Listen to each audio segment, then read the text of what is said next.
I'm Jason Dean, Partnership Specialist with the Census Bureau. This is my third census. I'm still learning, and I hope to, with my little mini training session today and upcoming one in a couple weeks from now, help you better understand how to use our data. We've been asking our partners and the community for a couple of years now to encourage everyone to do the census and to be a part of this process. And now we're on the precipice of releasing a whole bunch of very rich new data coming out this fall.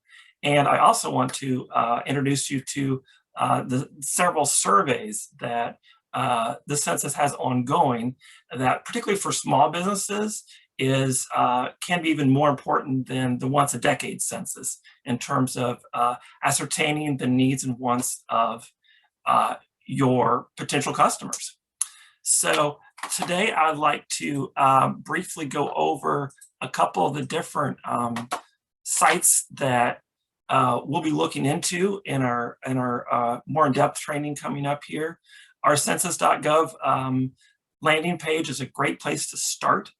From here, we'll be looking at what's called quick facts, and we'll be doing some comparisons between different geographies. And this is for towns 5,000 and more, and it's a great way to understand what's going on in Wichita versus Manhattan, or LA versus Kansas City. You can also look at this at county levels, at state levels. And we have a lot of rich data, even on our quick facts page, on a lot of different indicators and data demographic points. So you can see just briefly here, we do have a whole business section. We have a little bit about economy and health and education, computer use, you name it. It's a good sampling. Also, let me switch back here.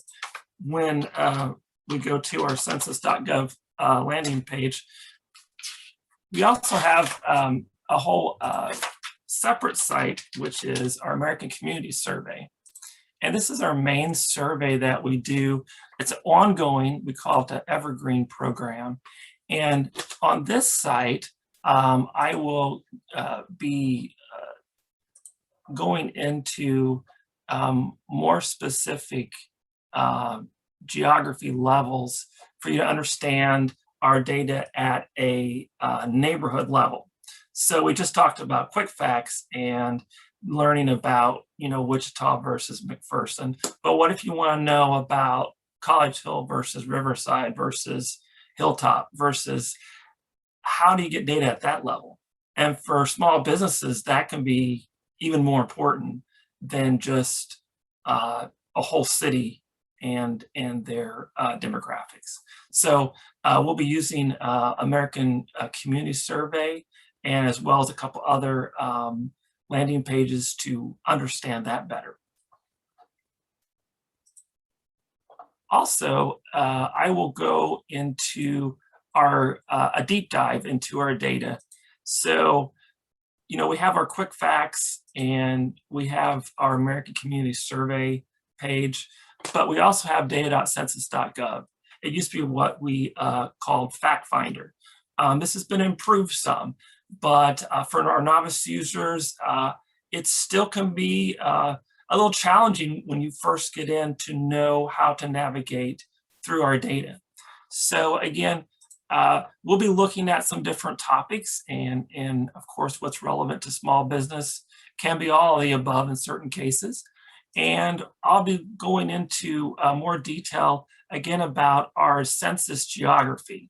Most people know what county and state and city they live in, but do they know what a CDP is? Do they know what a block group is? Do they know what a tract is and why that's important? So I'll be going into the geography so you can search data and understand our information at a very localized level. Data.census.gov also is going to show you very detailed data. So sometimes you're writing a grant or you have a very specific need, like what time do people in this specific neighborhood uh, go to work, and how long does it take for them to get there? And how do they get to work? Do they carpool? Do they take the bus? Do they walk? We have that information, and it can be very useful to small business, to nonprofits, to government agencies to decide how to make things better and address the needs of their customers. Beyond this, we'll take a brief look. Let me go back to our landing page here again, at a couple other sites. One is called Rome.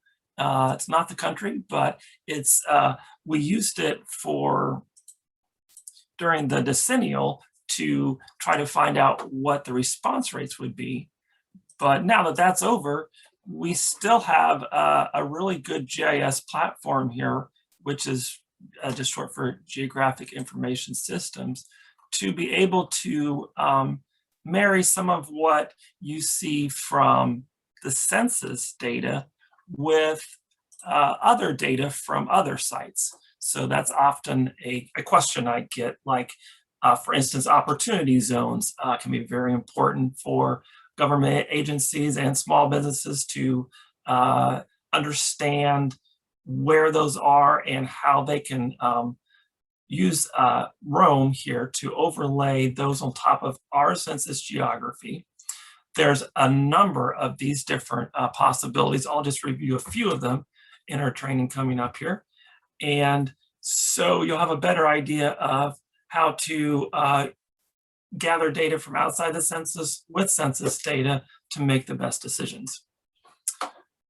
Finally, we'll be talking a little bit about how to respond to the census and a couple of the other surveys that we do. Businesses have specific requests, as does government, in understanding specific economic indicators. And as you might know, census is part of the Department of Commerce, and we collect a good deal of that data. And you can just see here on our landing page, just new this morning, our business formation statistics came out for the month. So we have a lot of great information to share with you. And this is just a very brief overview today. And we hope to see you down the road for a more in-depth in-person session. Thank you.